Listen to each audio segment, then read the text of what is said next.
Hi there. Okay, this is the second part of how to grieve, complex grief. And we're talking about what gets in the way of us grieving effectively. And I think there's quite a lot of things that can get in the way. Obviously, depending on the type of death, you know, suicide is always complicated because by definition of how they've taken their own life, there's a lot of it leaves us all feeling a little bit guilty, angry, resentful, frustrated, not with them necessarily, with ourselves. Maybe there's more I could have done. Maybe there's something I could have, should have, would have done if I'd known. I mean, obviously if someone dies quite suddenly, it's quite tragic. Maybe the words that you never said, you know, maybe you never said all the things you would have liked to have said to them if you knew they were going to die. I mean, we can't live like everyone's going to die tomorrow because, you know, it just wouldn't work. But, you know, sometimes it's like, oh, I wish I told them how much they meant to me. And so there can be regret on our part, or there can be guilt on maybe the things I did or didn't do, you know. So that can get in the way. Lots and lots of reasons. You know, I talked about dogs in the last one about, you know, well, it's just a dog.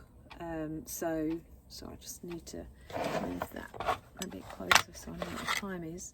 You know, it's a dog. Well, therefore society kind of mocks my grieving process and tells me I shouldn't because it's just an animal.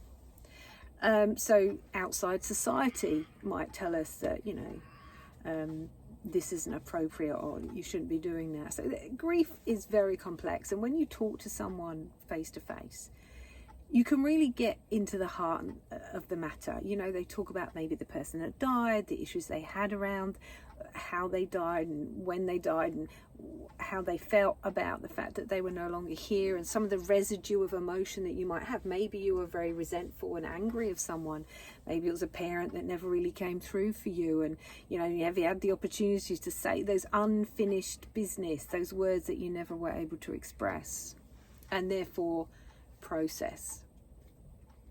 So there's a lot of reasons that might get in the way. I think the biggest one that I think a lot of people don't really know about is the fact that when someone dies, there's sadness, okay? And somehow that sadness connects us to the person that passed away. So a lot of people are actually a little bit loath to let go of that sadness because it's like a second death in a way. It's like, well, I've got something to hold on to.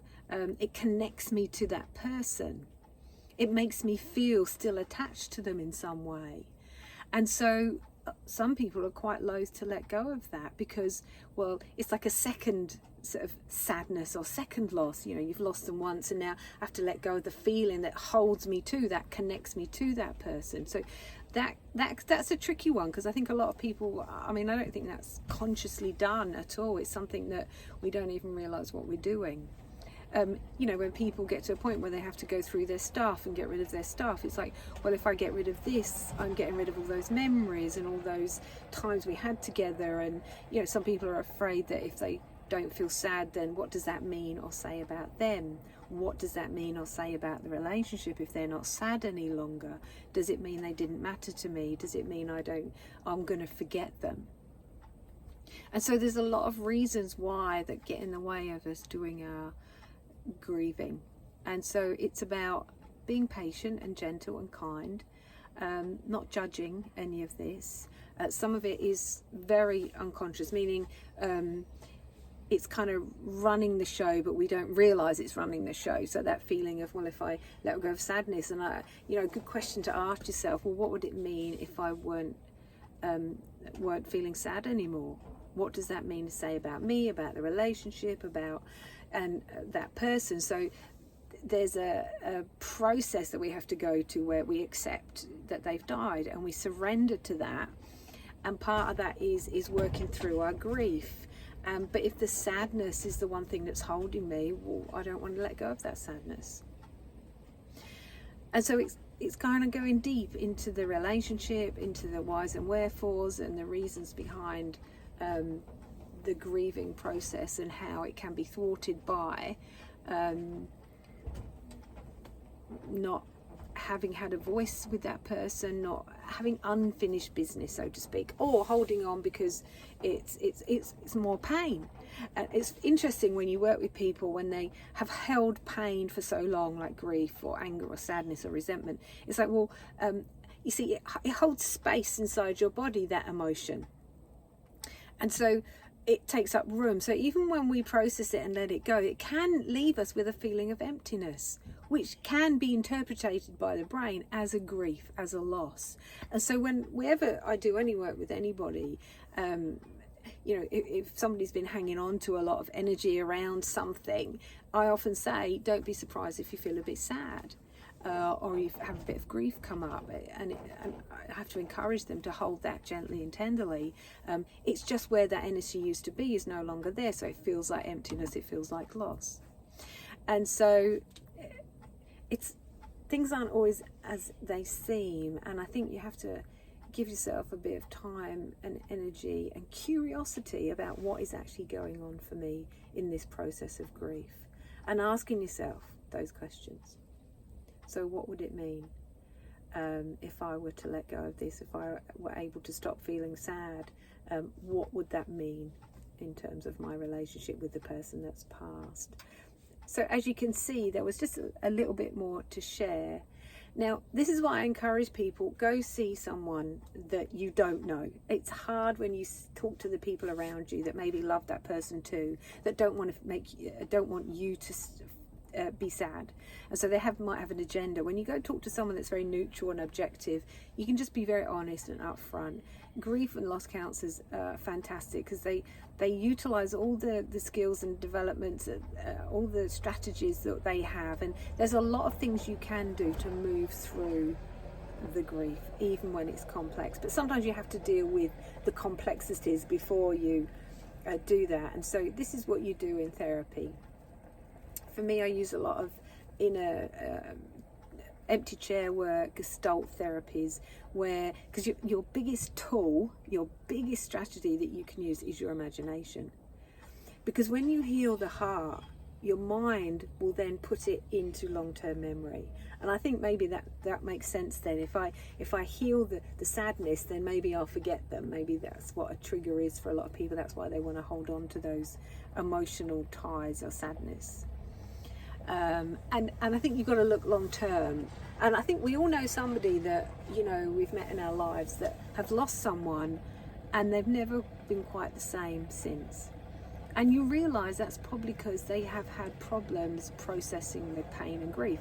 And a lot of people won't go and see a therapist. I mean, it's pretty courageous to actually step out and talk to someone you don't know, but it can be so helpful and so freeing. And so I encourage each and every one of you, if you know someone, or, you know, to actually be brave, be courageous. It doesn't mean anything. If you let go of that sadness, it means you can have a different relationship with that person who's not actually living on the planet anymore. But, you know, they meant a lot to you, and they meant, there's ways that you can work through that.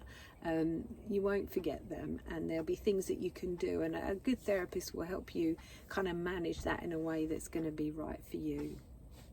And just off the top of my head, you know, when you're and this is why when you get rid of stuff, it's really important that sometimes we, you know, for me, I'll often say to somebody, plant a plant, something organic that's growing, that's developing, and it's very symbolic. You know, if you plant a tree or a shrub or a flower in the garden, something that's maybe going to last a few years, or maybe something you can renew every year, and that is a lovely reminder of, yes, they're not in the body, but they are with you. They'll always be with you inside your heart.